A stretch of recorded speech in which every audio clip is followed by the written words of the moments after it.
सातवां प्रकीर्णक गणि विद्या यानी गणि विद्या प्रकीर्णक सूत्र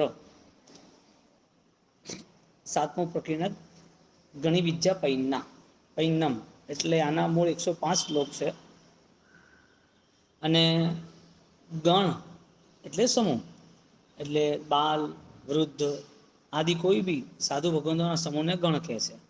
સાધુ ભગવાનના સમૂહને ગણ કહે છે. એના જે નાયક છે એને ગણી કહેવાય છે.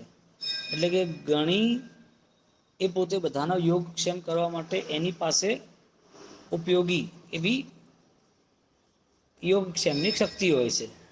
એટલે બુદ્ધિ જ્ઞાન એનું વર્ણન આમાં ગણિ વિદ્યામાં છે. હવે વ્યવહારિક અમુક વસ્તુ એવી આવે છે કે જેમાં એ પોતે આ દુનિયાદારી ધર્મની દૃષ્ટિથી સમાધિની દૃષ્ટિથી નિભાવવી પડતી હોય છે આ દુનિયાદારી.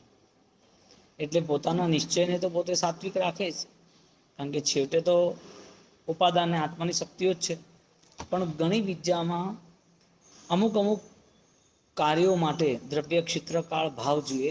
એમ અહીંયા શુભ દ્રવ્ય ક્ષેત્રકાળ ભાવ શું હોઈ શકે એના જ્ઞાતા ગણી હોય. એટલે મુખ્ય વિષય સમયને આધારિત છે. એટલે મુહૂર્તને આધારિત છે ગણિ વિદ્યા. એટલે અમુક મુહૂર્તોમાં અમુક કામ થાય. હવે આ વસ્તુ કેવી છે, તર્કસંગત જોવા જઈએ તો કે મુહૂર્ત છે શું લેવા દે, સારા મુહૂર્તનું પણ શું કરવાનું यदि કોઈ સારી વ્યક્તિ ન કરાવે તો. અને કોઈ એમ વિચાર બી કરે કે મુહૂર્ત વગર પણ બધું થઈ જ જાય છે ને, તો બધું સાપેક્ષ છે, કોઈ એકાંત નથી. એટલે એકાંતે કોઈ વસ્તુનો વિરોધ નથી કે જ્યોતિષ પણ નહીં, મુહૂર્ત પણ નહીં, પણ આપતકાલે મર્યાદા નાસ્તિ એ બી નિયમ છે કે જ્યારે ઇમરજન્સી હોય તો મુહૂર્ત ક્યાં જુઓ. દાખલા તરીકે સુરતમાં પૂર આવ્યું હતું. હવે પૂર પાણી ભરાતું જાય હવે જ્યાં 20-20 ફૂટ પાણી ભરાય આખું દેરાસર જતું રહે. હવે દેરાસરના ભગવાન એ આખા જ અશુદ્ધ થઈ જાય અને એમાં બધી અશુદ્ધિઓ આવી જાય. પાણી ભરાઈ જાય એટલે ગટરના પાણી હોય ને કેટલાય કૂતરા બિલાડા મરી જાય ને. હવે એના કારણે ભગવાનની આસા જ ના થાય. હવે એ વખતે ઇમરજન્સીમાં અપવાદ માર્ગે હવે કયું મુહૂર્ત જોવાનું, ફટાફટ ભગવાન ઉત્થાપન કરીને એને સાઈડ પર મૂકવા પડે. બીજી જગ્યા ના તો ઘરમાં મૂકવા પડે. હવે ઘરમાં શું કરો, 10 દાડા પાણી રહેતો તો ઘરમાં એક રૂમમાં જેટલી અનુકૂળતા હોય એ પ્રમાણે ભક્તિ ધૂપ દીવો કરે. હવે આખા સુરતમાં પાણી હોય, હવે ભગવાનનો અભિષેક ના થાય પાણીથી શું કરવાનું, તો ખાલી ધૂપ દીવો કરવો પડે. પીવા પાણી નથી તો અભિષેકનું પાણી ક્યાંથી લાવે, અભિષેકનું પાણી બી લાવે તો પછી એને સાચવવું પડે કેવી રીતે બધું. તો આ બધી વસ્તુઓનું જ્ઞાન એ ગણને સંભાળનારા ગણી રાખે અને એ એવું જ્ઞાન પ્રાપ્ત કરે જેનાથી શાસનની રક્ષા થાય. એટલે એવા જ્ઞાનનો વ્યવહાર કરે.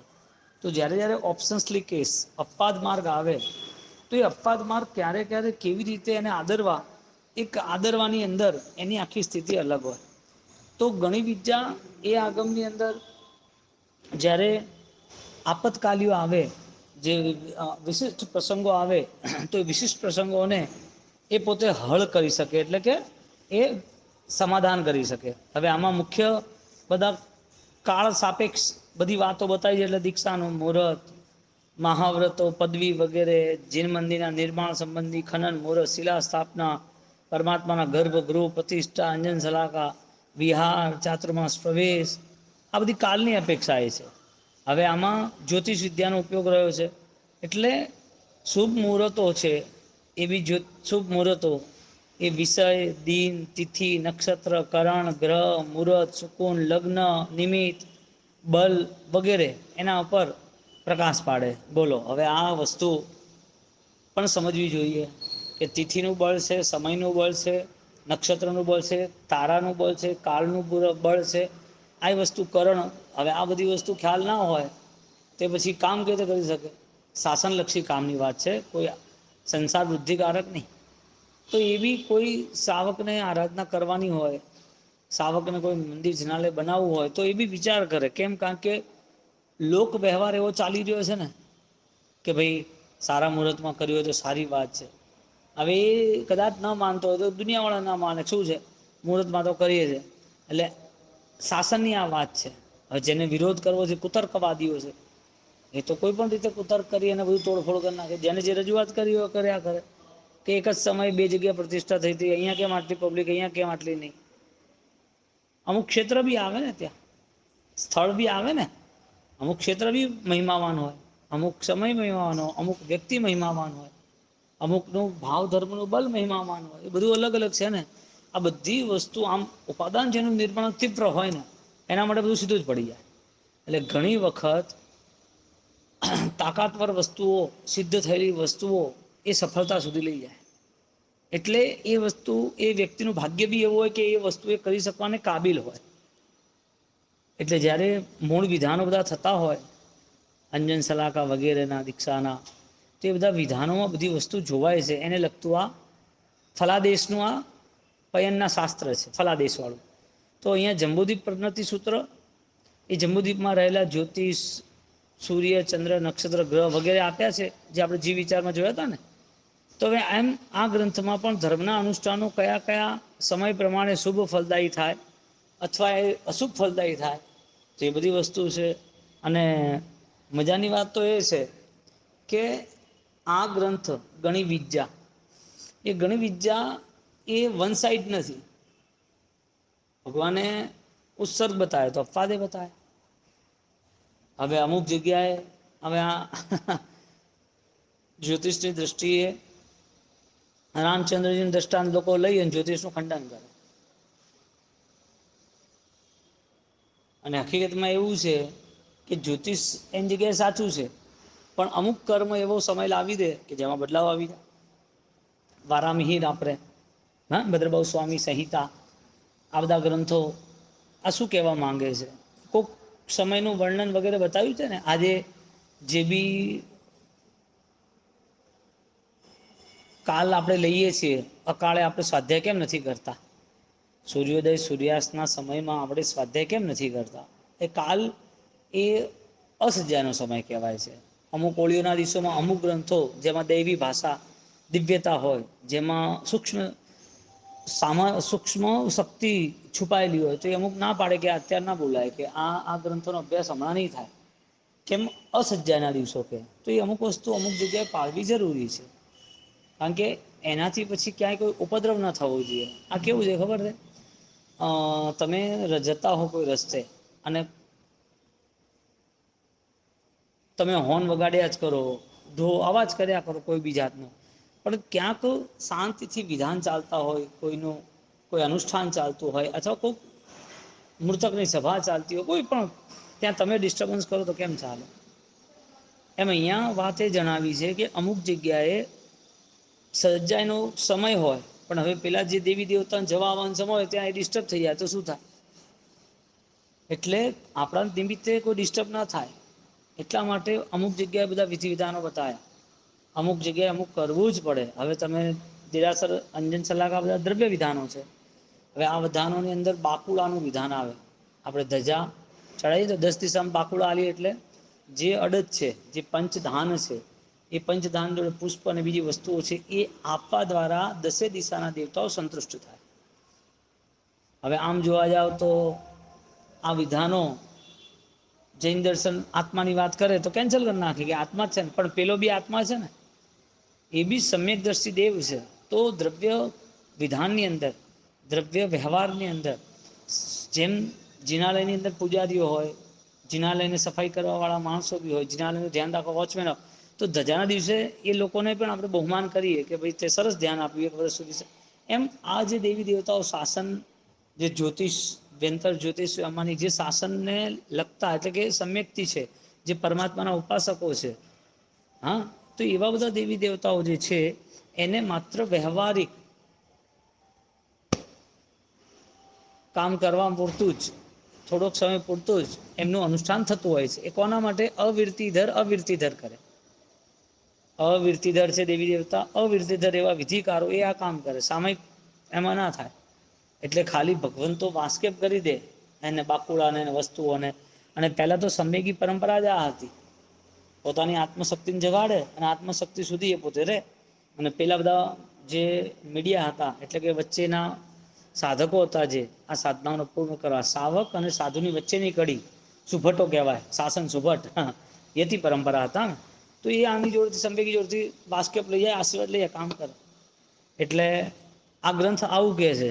પણ હવે જોવા જાવ તો રામચંદ્રજીની વાત લે તો કે જ્યોતિષ શું કામનું, કે એમનો તો વનવાસ થયો. પેલા કે મારે આ મુહૂર્તે પ્રતિષ્ઠા કરી. હવે એ પ્રતિષ્ઠામાં એમને ખબર પડી કે મારું મોત નક્કી છે.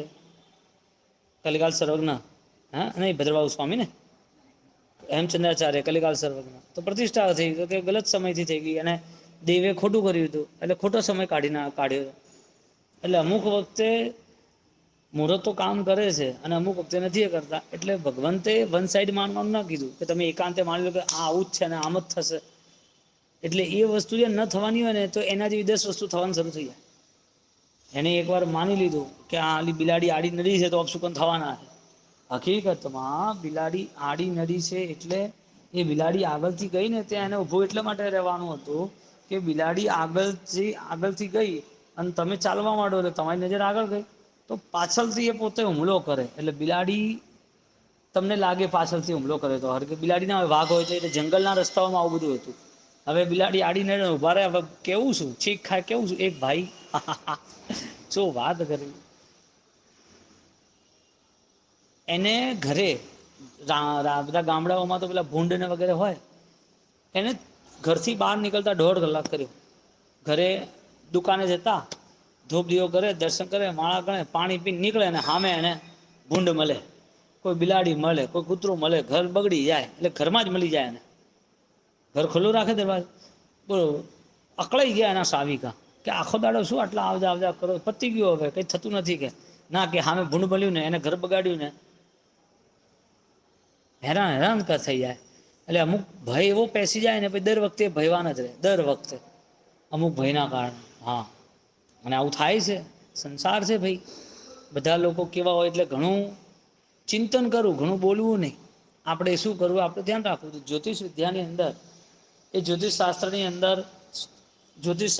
અંદર જેમ ફલાદેશ બતાવ્યો છે એમ આ ફલાદેશ કોણે લખ્યો છે તો કે 14,000 જે એમના શિષ્યો હતા પરમાત્માના, એમાંથી કોઈ પુણ્યમાન મહાત્માએ લખ્યો છે. હકીકતમાં બધા આત્માર્થી હતા, એમને લખવાની જરૂર નથી, પણ શાસનને આની પણ જરૂર પડે છે. આપણે જિનાલય બનાવવું હોય, ભગવાન બનાવો તો એકલા કે આત્મામાં પરમાત્મા છે વાત સાચી, પણ આલંબન વાળાને આલંબન જોઈએ કે ના જોઈએ? તો મંદિર નહીં બનાવવાનું? મંદિર બનાવવા વાળો સોમપુરો ના જોઈએ, પથ્થર ઘડવા વાળા ના જોઈએ, સફાઈ વાળા ના જોઈએ, મંદિરના કોતરણી વાળા ના જોઈએ, ધજા બનાવવાના અંગલુક્ષણ વાળા બધા જોઈએ. એટલે શાસનને બધી વસ્તુની જરૂર છે જે શાસન માટે ઉપકારી હોય. એમ અહીંયા આ જે ગણિ વિદ્યા પ્રકીર્ણક છે એ બીજા જીવોને કામ લાગે એટલા માટે. હવે અમુક વાર કોઈને ઉત્સાહ પ્રથમમ મુહૂર્તમ શાસ્ત્રકાર શું કહે છે કે જો દીક્ષા લેવી હોય, સાધના કરવી હોય, સંસાર ત્યાગ કરવો તો એના જેવું મહામુહૂર્ત કે નથી. હવે એમ કે એનું મુહૂર્ત જોવા જાય. હવે સંસાર છોડવો છે ને સંસાર જોડે રહીને છોડવો હોય તો ક્યાં મેળ પડે? એટલે જે શીઘ્રતાથી નીકળી જાય છે બહાર એ જ એનું મહામુહૂર્ત છે. એટલે ઘણી વાર જો તમે ઇમરજન્સી દીક્ષા જોઈએ ને દીક્ષા થઈ જાય, જોવે ને કરી લે દીક્ષા. એટલે અમુક વાર એ પોતે કરતા જ હોય છે. અમુક તો દિમાગ એવું હોય તો શું છે બધી વસ્તુ કામ કરે. એમ કે ને કે મુહૂર્ત નથી એને કર્યું. કોઈ અમાવસ્યાના દિવસે મુહૂર્ત કરે, દુકાનોના શું કરે અમાવસ્યાના દિવસે એને કંઈક ના કરે કે મારે જોવું છે કે મુહૂર્ત તો કામ કરે કે ના કરે. એટલે એનો વર્ષના ધંધો સારો ચાલે, કમાય. એટલે એને એમ લાગે જોયું મેં મુહૂર્ત ના કર્યું તો વાંધો ના, મુહૂર્ત કંઈ હોતું નથી. એટલે આવા બધા કુતર્કો કરી અને મુહૂર્ત હોતું નથી, ભગવાન હોતા નથી, ધર્મ હોતો નથી, ક્રિયા હોતી નથી. એટલે એક વસ્તુ છે ને એને પોતાને મિસગાઈડ કરે એટલે ઘણી બધી વસ્તુઓ મિસગાઈડ થાય. ઘણી બધી વસ્તુ ઘણા લોકોને ક્યાં ભાવ થાય છે એવા એને અનુષ્ઠાનો પ્રત્યે, પરમાત્મા પ્રત્યે એ તો એમ જ સમજે આ તો પથ્થર છે શું કામ છે. દરેક વસ્તુ શાસનની દ્રવ્ય ક્ષેત્ર કાળ ભાવ નામ સ્થાપના અને દ્રવ્ય ભાવ એ દરેક વસ્તુ ઉપકારી સાબિત થાય છે. એમ અહીંયા ચંદ્રવેદક પ્રકીર્ણક એટલે અહીંયા જ્યારે એની અંતર્ગત જ ગણિત વિદ્યાની અંતર્ગત જ વાત કરે છે કે ચંદ્રવેદક પ્રકીર્ણક જે છે એના અંતર્ગત એમાં 7 પ્રકારના અલગ ગુણો બતાવે છે જે ગણિત વિદ્યા જે પોતે ધારણ કરે છે, ધારણ કરવાના યોગ્ય છે, ધારણ કરવાની શરૂઆત છે, એવા મહાન આત્માઓમાં વિરલ ગુણો હોય છે. વિરલ ગુણો એટલે ચંદ્રવેદ્યક પ્રકીર્ણક એવો શબ્દ આપ્યો છે. ચંદા વિજય પૈના તો 175 ગાથાઓ છે આમાં. 175 ગાથા એ જ છે. એને અંતર્ગત જ છે. કેમ? કારણ કે જે ગણી છે એ ગણીની પાવર કેવી હોય તો કે ગણી અંતે તો સમાધિ જ છે. તો પળે પળે સમાધિ છે, હે પ્રતિપળ સમાધિ છે. તો ગણી એ કેવા હોય તો કહે છે કે જેમ પાણીનો એક હોજ હોય, એની ઉપર માછલી દોરેલી હોય અને એ માછલી ઉપર ભમતી હોય, પાણીમાં ભમતી માછલી દેખાય, રાધાવેદ સાધે ને એને કહેવાય. માછલી ભમતી દેખાય અને એ માછલીની આંખ જે છે એને વીંધવાની. હવે આ બાજુ બહુ નિષ્ણાંત, હોશિયાર, ધુરંધર જે ધનુર્ધારી છે એ પોતે ઉપર જે માછલી છે એ સ્પીડથી ફરે છે. સ્પીડથી તમને એમ જ લાગે ત્યાં જ ઊભી છે, પણ એકાગ્રતા વાળા જે છે, જે પોતે સ્પષ્ટ નિર્ણય લઈ શકે છે, જેની નિર્ણયની સામર્થ્યતા છે, એ આ કામને પાર પાડી શકે. જે નિર્ણયની સામર્થ્યતા છે પણ ક્યાંક કન્ફ્યુઝ છે, હજી ચંચળતા છે, તો આંખની આજુબાજુ નિશાન જાય પણ આંખ ઉપર ના જાય. અને જે કમજોર છે એ તો ઉતરવાના જ નથી મેદાનમાં. જેના નિર્ણયો કમજોર છે, જે ચંચળ છે, એ તો એન્ટર જ નહીં થાય આમાં. તો એ કે નહીં આપણું કામ નહીં, આમાં આપણને ના ફાવે, આ કેવી રીતે થાય, આપણે આ તો આને તો કંઈ જ ના થાય. એટલે છે ને હાર્ડ ટાસ્ક, કઠિનમાં કઠિન પરિસ્થિતિઓ બલવાન લોકો માટે જ હોય છે. કમજોર લોકો એ પોતે ઉતરતા જ નથી હોતા, ડરી ડરીને. પરિસ્થિતિ હોતી નથી એની ડરેલા જ હોય છે દર વખતે. એટલે કઠિન પરિસ્થિતિનો સામનો કરનાર બહાદુર હોય ને એને આજે ન મળે પણ ભવિષ્ય મળે. કારણ કે એની તાકાત છે ને કે ગમે તેમ ભીડી જવું છે, એ કે પાર પડી લઈશું, કે દુઃખથી ડરે નહીં, ગમે તેવું થાય પાર પડી જશે, કે હિંમત રાખે. મારી જોડે મારા દેવગુરુ ધર્મ છે, મારી જોડે મારી સચ્ચાઈ છે, એ ડરી ન જાય. એમ અહીંયા જેમ ચંદ્ર વેદક એટલે કે જેમ ચંદ્ર એટલે દાઈ જમણી આંખ અને કર્ણિકા, ચંદ્રવેદક કર્ણિકા, કર્ણિકા એટલે આંખ. જેમ જમણી આંખને વિંધવાની હોય રાધાવેદ, એવી રીતે એ વખતે સાધક આત્મા ગણી વિદ્યા જેણે હેન્ડલ કર્યું છે બધું, જે લીડર છે, એ પોતે અંત સમયે એનો પોતાનો મરણનો સમય રાધાવેદ કરતાં પણ અત્યંત જાગૃતિપૂર્વક સાધે. બોલો, રાધાવેદ સાધવામાં જાગૃતિ હોય તો અંત સમયને સાધવામાં અત્યંત જાગૃતિ હોય. એટલે મનના જે ખેલ છે ને એને પકડવા જરૂરી છે. આ કેવું છે, મનનો દીવો છે. શું છે? દીવો. હવે દીવાની જ્યોત સ્થિર ક્યારે રહે? દીવાની જ્યોત સ્થિર ક્યારે રહે? જ્યારે હવા ના આવે, એની આજુબાજુ તોફાન ના આવે ત્યારે, નતર તો ઓલવાઈ જાય. તો જે દીપક છે એ દીપક, દીવાની જ્યોત છે, એને એકદમ સ્થિર રાખવી કઠિન હોય છે. અને રાખી શકાય છે, બે હાથ રાખે અથવા કોઈ એની ઉપર કવર રાખે તો.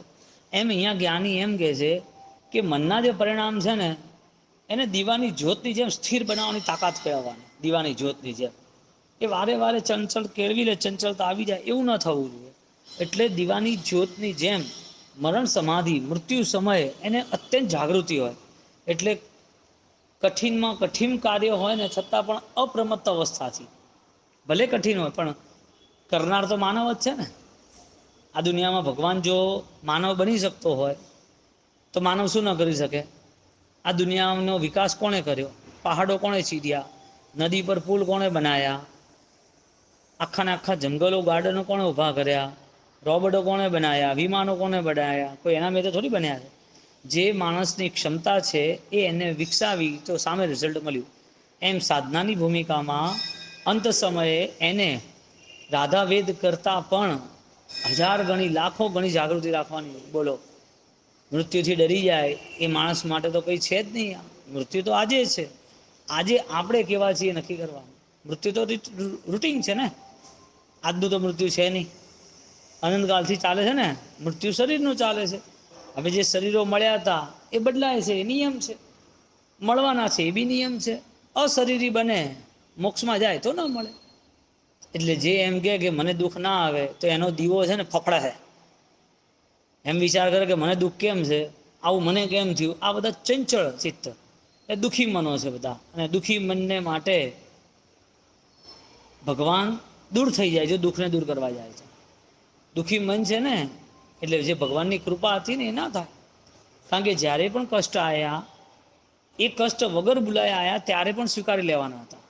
જાતે તો તમે સ્વીકારો, અચાનક આવ્યા તોય સ્વીકારી લેવાના હતા, કારણ કે કઠિનમાં કઠિન સમય દરેકને આવ્યો છે. અને જેટલાય તીર્થંકર બન્યા એને સામેથી સ્વીકાર્યું છે.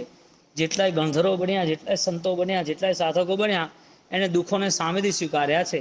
અને જેણે દુઃખોને સ્વીકાર્યા છે, દુઃખ જેના મિત્ર બની ગયા છે, એ પરમ દુઃખથી મુક્ત થઈ ગયો છે. એટલે અજ્ઞાનના, મિથ્યાત્વના આ બધા દુઃખોથી મુક્ત થઈ ગયો ત્યારે સ્વીકારવામાં આવે ને, બાકી ક્યાંથી આવે. એટલે પોતે કઠિન દુઃખોને પણ અપ્રમત્ત અવસ્થાથી જીતી લે પોતે. અને એ જીતે એટલે શરીરના મમત્વનો ત્યાગ, એને પોતે પ્રમાદ એનો ત્યાગ, બધી જ વસ્તુ એને વધારે ને વધારે દૂર કરવાની ઈચ્છા થાય. બોલો. એટલે મૃત્યુની ઘડીઓમાં જે ગણવાનું હોય, જે સમજવાનું હોય, એની પહેલાં એ સમજેલો હોય. મૃત્યુની પળોમાં જે સમજવાનું હોય, મૃત્યુની પળોમાં જે કરવાનું હોય, મૃત્યુની પળોમાં જે ઘટવાનું હોય, એની પહેલાં એ બધું પ્રારંભ કરી દે. કારણ કે મૃત્યુ મારો મિત્ર નથી કે મને સાચવશે. મૃત્યુ એ મારાથી ઓલરેડી અજાણ નથી કે મને ન પકડી શકે. મૃત્યુ તો આજે આવશે, મને પકડી જ લેશે અને લઈ જશે. રોજનો એનો કાર્યક્રમ છે ને દર વખતે હું રોઈ રોઈને, દુઃખી થઈને, અશાંત થઈને હું આ દુનિયા છોડું એના કરતાં એક જીવન મસ્ત શાંતિથી આપી દઉં. એટલે ઘણી બુદ્ધિમાં એ પોતે અટવાઈ જાય છે, ઘણું સમજવામાં અટવાઈ જાય છે, પણ અંતર્મનથી સમજે ને તો કોઈ અટવાય નહીં. એટલે એની બુદ્ધિ એ વિચારે ખાલી શબ્દોને, અથવા તો ખાલી વિચાર કરે કે આ તો મને ખબર છે. આમાં કશું ચાલતું નથી. આવા રાધા વેદને સાધવાવાળા, આવા ગણીઓ એટલે કે ગણના સમૂહ એટલે કે લીડર, એના માટે પણ સતત જાગૃતિ બતાવી છે કે તારો અંત સમય એ તારો ખૂબ જાગૃત રહેવો જોઈએ. આવું અહીંયા જણાવે જ્ઞાનીઓ. તો જે લોકો નિરંતર સાધનાઓ અત્યારે કરે છે, અત્યારે આજના સમય, એની જાગૃતિ સતત હોય. અંત સમયે તો છે ને સમાધિ હોય, જાગૃતિ હોય પણ સમાધિ હોય. કઈ સમાધિ? જે એના અંતર્મનમાં એટલે કે એ પોતાનામાં ઉતરી જાય. અત્યારથી એને અંદર જવાની, અભિમુખ થવાની તૈયારી હોય. હવે આમ જોવા જાવ તો નવકાર તો એનો એ છે, તો રોજ ગણીએ કે નથી ગણતા? ગણવો જોઈએ ને. ભગવાનની પૂજા રોજ કરે તો કે હું તો રોજ કરું જ છું ને. રોજ કરે છે એનાથી કોઈ મતલબ નથી, આ તો કોપી છે. નિરંતર એની ભાવોની વૃદ્ધિ થવી જોઈએ. નિરંતર કે આ આસમાને હવે આનંદ આવી ગયો, નિરંતર એના ભાવની વૃદ્ધિ થાય. એટલે બૌદ્ધિકતાથી, બુદ્ધિથી ક્યારેય પણ આ જીતી નહીં શકાય. અને સમર્પણથી કોઈ માણસ હાર્યો નથી. શ્રદ્ધાથી, સાત્વિકતાથી, સમાધિથી કોઈ હાર્યો નથી. એટલે સરળ બની અને સ્વીકાર કરી અને ભક્તિમાં જોડાઈ જવું. મને ખબર છે, મને ખબર હોય તો ભગવાન જલ્દી બનવો જોઈએ ને ભાઈ. અને જેને ખબર હોય એને એના જીવનમાં નિષ્કસાય હોય, એ અટવાઈ થોડી જાય, અકળાઈ થોડી જાય, એ અહંકારી થોડી બને. એટલે અહીંયા 7 પ્રકારના અલગ દ્વાર બતાવે છે ગ્રંથકારે ત્રીજી ગાથાની અંદર. એટલે આખો ગ્રંથ પ્રમાદ ત્યાગનો છે. એટલે 7 પ્રકારના સ્ટેપ બતાવ્યા, દ્વાર બતાવ્યા. વિનય દ્વાર. ઓ બોલો. હવે ચંદ્રવૃદાચાર્ય હતા, એમને વિનય કર્યો, કેવળ જ્ઞાન મળ્યું કે ન મળ્યું? એ શિષ્ય વિનિત હોવો જરૂરી છે, અને વિનય અત્યંત દુર્લભ છે. જો વિનય ન હોય તો શિષ્ય ન હોય. એટલે શરીર હોય, સાધનાનો પ્રારંભ હોય, પણ એ શરીરથી હોય, એ અંતરથી ન હોય. તો અંતરથી એનો વિનય ગુણ દુર્લભ હોવાના કારણે પ્રગટાવવો જરૂરી છે. એટલે સમસ્ત જેટલું શ્રુત છે, જેટલા સૂત્રો છે, એ બધાનો સાર વિનયથી પ્રાપ્ત થાય. વિદ્યા વિનયના શોભતે. પેલું બોલે ને આ લોકો, વિદ્યા વિનયથી શોભે છે. એવું આ બોલો. વિદ્યા હોવી જરૂરી છે કે વિનય હોવો જરૂરી છે? વિદ્યાથી વિનય પ્રાપ્તિ થાય છે. એટલે વિદ્યા જરૂરી છે. વિનય પછી પણ વિદ્યા આવવી જરૂરી છે. ખાલી વિનય આવે અને વિદ્યા ના આવે તો ગમે ત્યારે વિનય જતો પણ રહે તો શું કરવાનું? એટલે વિનયમાં દોષ ન લાગવો જોઈએ.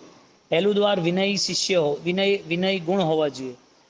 બીજું દ્વાર આચાર ગુણ, એટલે કે જે આચાર્ય ભગવાન, જે લીડર છે, હા, શાસનની ધુરાને વહન કરનારા છે, એવા કાલજ્ઞ, દેશજ્ઞ, સમયજ્ઞ, અતરિક્ત, અસંભ્રાંત, અનુર્વર્તક અને અમાયાવી, આ બધા ગુણો જો હોય એમાં, કોણ? લીડરમાં, તો પ્રશંસાને પાત્ર બને. લીડરશિપ લાંબા સમય સુધી ચાલે. બોલો. દેશ કાલજ્ઞ સમય પ્રમાણે ચાલે, દેશજ્ઞ કયા દેશમાં કેમ ચાલુ ખબર પડે, હા સમયજ્ઞ અત્યારનો જે સમય છે એમાં શું કરવું, અતરિત્વ ઘણી ઉતાવળ કરીને ના કરે, અસંભ્રાંત એ પોતે ભ્રાંતિ સાથે ના ચાલે, અનુવર્તક કોઈના કીધે એને આમ કીધું તો એ આમ કરે, આણે આમ કીધું તો આમ કરે, એ પોતાના વિવેકથી સમજે કે કયા નિર્ણયો ક્યારે લેવા છે. અમાયી એ પોતે કંઈ પણ કરે તો શાસ્ત્ર સાપેક્ષ કરે, માયાવીપણાથી ના કરે. જો માયાવીપણાથી કરે તો એ એની લીડરશિપ ચૂકવી દે. પછી શિષ્ય ગુણ બતાવ્યું ત્રીજું દ્વાર, કે શિષ્ય એ વિનીત હોય, પ્રિય હોય, અને જે શિષ્ય છે જે સાધનામાં પ્રારંભ છે અથવા સાધનાને સિદ્ધ કર્યું છે એ ગુરુના ઈશારાને સમજવા વાળો હોય. એટલે ઘણી વસ્તુ ન બોલી અને કરવાની હોય એ પ્રજ્ઞા છે. બોલ્યા વગર જે વસ્તુ સમજાય એ સક્ષમતા, એ પ્રજ્ઞા છે, સ્માર્ટનેસ છે, ક્ષયક્ષમ છે.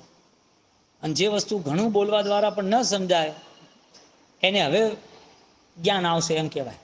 ડફોળ ના કહેવાય, મૂર્ખ ના કહેવાય, અજ્ઞાની ના કહેવાય, પણ હવે આવશે, સારી ભાષા વાપરે. એટલે ઓલ્ટરનેટ તો ઘણું સમજાયથી ન સમજે તો શું સમજવાનું. એટલે અહીંયા ઈશારાની વાત કરી, ઇંગિત આકાર, કે બોલ્યા વગર સમજી જાય.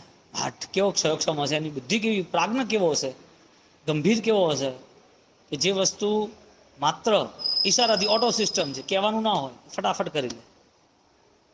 તો એવા ગુણો પ્રગટ કરવાના. એટલે ઈશારાથી સમજવા વાળો, સહનશીલતા વાળો જ હોય, તો એ મેચ્યોર હોય શિષ્ય, એ સહન કરવાની કેપેસિટી હોય, એ અકળાઈ ના જાય, એ તરત રિએક્શન ના આપે કોઈ પણ વસ્તુનું.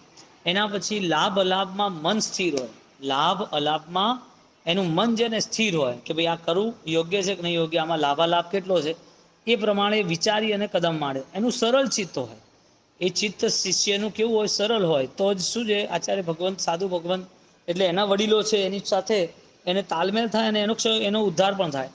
સેવા વયાવચ અને સ્વાધ્યાયમાં તત્પર હોય. શિષ્યના ગુણો કયા બતાવ્યા, સેવામાં વયાવચ એટલે સ્વાધ્યાયમાં તત્પર હોય, ધૈર્યવાન હોય, નાની નાની વસ્તુથી પકડાઈ ન જાય. સમજો દાખલા તરીકે તાવ આવ્યો છે, તો તાવ આવ્યો હોય અને તાવ આવ્યા પછી એને એમ થાય કે બધું તૂટી પડ્યું. તાવ એક આવ્યો હોય પણ એમાં એનું પ્રતિક્રમણ બરોબર ન થાય, પડી લેન બરોબર ન થાય, ગોચરી બરોબર, ગોચરી તો બરોબર થાય, બાકી બધું આડું અવળું થાય. સ્વાધ્યાય જાપ તો એની ઈચ્છા હોય, ભલે સૂતો ઉતો ચોપડી પકડે, ધૈર્યવાન હોય, શક્તિશાળી હોય. સૂતો હોય તો કે હમણાં તો સૂતો, દવા તો લીધી હતી, હવે શું છે, કલાક થઈ ગયો બેસું, ડૉક્ટરે કીધું છે 4 કલાક આરામ કરો. એને એમ લાગે કે 4 કલાક બધા માટે જે વાત છે એ જ મારા માટે કરે, હું બધા જેવો નથી, એટલે 1 કલાકમાં હું કવર કરી લઈશ. એટલે એમ સમજે 4 કલાકમાં 6 કલાક આરામ કરે રેડી થઈ જશે. તો ધૈર્ય કહેવાય? એ ધૈર્ય ના કહેવાય. ધૈર્ય કોને કહેવાય? કેપેસિટી ડેવલપ હોય, કે ખેંચી મારે, ઓકે હું કરી લઈશ, કે કઈ વાંધો નહીં, પચી જશે, કે એવી તાકાત કેળવે. અને બુદ્ધિશાળી હોય, એ બધા ગુણો આત્મસાત કરે. બોલો, એક તો વડીલના ઈશારાને સમજવા વાળો હોય, સહનશીલ એટલે કે સહન કરવાની કેપેસિટી હોય, લાભ અલાભને જાણવા વાળો હોય, મનને લાભ અલાભમાં સ્થિર કરે, સરળ ચિત્તવાળો હોય, સેવા એટલે કે વયાવત સ્વાધ્યાયમાં તત્પર હોય, ધૈર્યવાન હોય અને બુદ્ધિશાળી હોય. આવા ગુણો એ આત્મસાત કરે. બોલો, એના ગુણો ઝળહળી ઉઠે કે ના ઝળહળી ઉઠે? હે, કાચનો પથ્થર અને સાચો પથ્થર એટલે હીરો, એમાં મૂલ્ય કેમ એ હીરાનું થાય છે, અને કાચનું કેમ બંને સમાન હોય તો ક્વોલિટી. એમ જે સાધક શિષ્ય એની અંદર ગુણવત્તા ક્વોલિટી હોય ને તો ઓટોમેટિક એની સાધનાઓનું ફળ એને મળે. પછી વિનયનો નિગ્રહ, ચોથો ગુણ આવ્યો, વિનયનો નિગ્રહ. જે ગુણો છે એ ગુણો એ પોતે બહાર પ્રદર્શિત ન કરે કે મારામાં કેપેસિટી છે. એ બીજાને બતાવવા માટે ગુણો ના હોય, ગુણો પોતાના અનુભવ માટે, પોતાની મસ્તી માટે છે. એટલે જે ધર્મરૂપી વૃક્ષ છે, ધર્મરૂપી જે ફળ છે, એ ફળ શું છે? મોક્ષ જ છે. અને બીજ એનું વિનય છે. બોલો, બીજ છે એ અંદર છે. અહીંયા વિનય નિગ્રહ નામનો ગુણ બતાવે.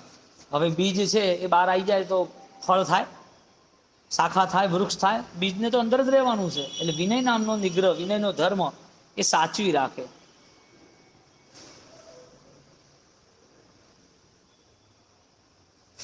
અહીંયા જ્ઞાની શું કહે છે કે જે વિનિત શિષ્ય છે, અલ્પ જ્ઞાની છે.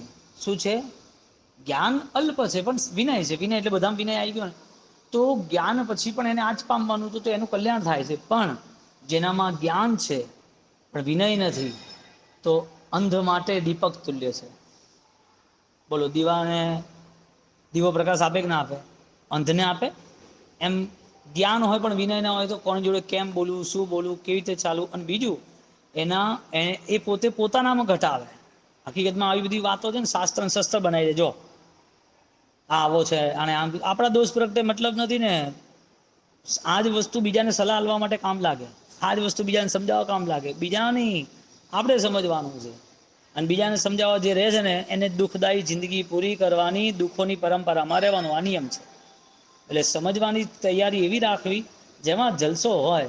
સાહેબ એક હીરો ખૂણામાં પડ્યો ને જળ હળતો હોય, 1000 આદમી બેઠા હોય ને, મુખ્ય 1000 આદમી અને 1,00,000 બીજા આદમી બેઠા હોય ને, પણ જેમાં જે વિશિષ્ટ વ્યક્તિ હોય ને એને તો ઓળખવા વાળો ઓળખી જ લે.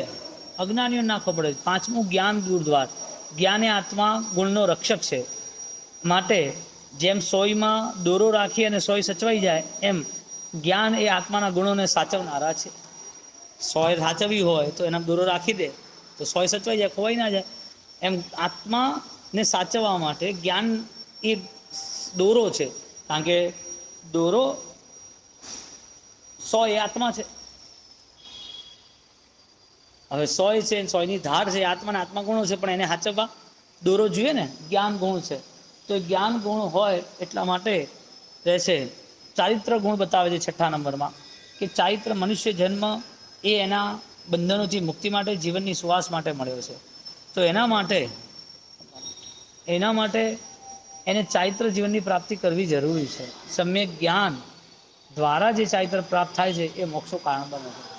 બોલો, જ્ઞાનનો પહેલો ગુણ કયો બતાવ્યો? વિનય ગુણ બતાવ્યો. વિનય કેવો બતાવ્યો? મરણ ગુણ એટલે અંત સમયે જ્યારે મૃત્યુ આવે, કષ્ટ સહન કરવાના આવે અને એ ડગમગી જાય, એનો મતલબ એણે પૂરા જીવનમાં સહનશક્તિ કેળવી જ નથી. સહનશક્તિ કેળવ્યા વગર છૂટકો નથી કોઈનો પણ. ચાહે કષ્ટ હોય શરીરના, ચાહે વચનના કષ્ટ હોય, ચાહે કોઈ પણ કોઈ બોલ્યું હોય વચન કષ્ટ, એ બધી વસ્તુમાં સાયલેન્ટ થાય એટલે સહનશક્તિ કેળવે. આનાથી મુનિ છેલ્લા સમય એને એમ કે આ અવાજ બંધ કરો, મને બહુ તકલીફ થાય છે. એને પોતાને એમ થાય છે કે આ ચૂડીઓ જે છે મને બહુ હેરાન કરે છે. બોલો, હવે શરીરનું દર્દ હતું કે નહોતું? શરીરનું દર્દ હતું, પણ એને આ બધું હેરાન કરે છે. હવે એ નથી કરતું, બંધ કરી અમે ચૂડી. જે બંગડી હતી, અવાજ આવતી હતી, એ કાઢ નાખી. તો દુઃખ તો છે જ ને, દુઃખ ક્યાં ગયું? પણ જ્યારે વિવેક આવ્યો કે આ બધા દુઃખો તો રોજ ના છે, એટલે આરામથી એના રસ્તે આવી જાય. એટલે મરણ સમય જે છે ભયંકર વેદના વાળો હોય છે. એને કેવી રીતે સહનશક્તિ વધારવી એમાં એને આગળ વધવાનું. એટલે આજે સહનશક્તિ વધે તો કામ થઈ જાય. એટલે મરણ સમયે સમાધિ પ્રાપ્ત કરવી એ રાધાવેદ જેવું છે. અને સમાધિ જેને પામવી છે એને બહિર્મુખતાનો ત્યાગ કરવો પડે, અંતર્મુક્તાનો ચિક્કાર પ્રયત્ન કરવો પડે. આવી રીતે અહીંયા જ્યારે ગણિ વિદ્યા પ્રકીર્ણક એના 105 શ્લોક આપણને મહાભગવંત કહે છે તો એ આપણા ઉપકાર માટે સાબિત થાય છે.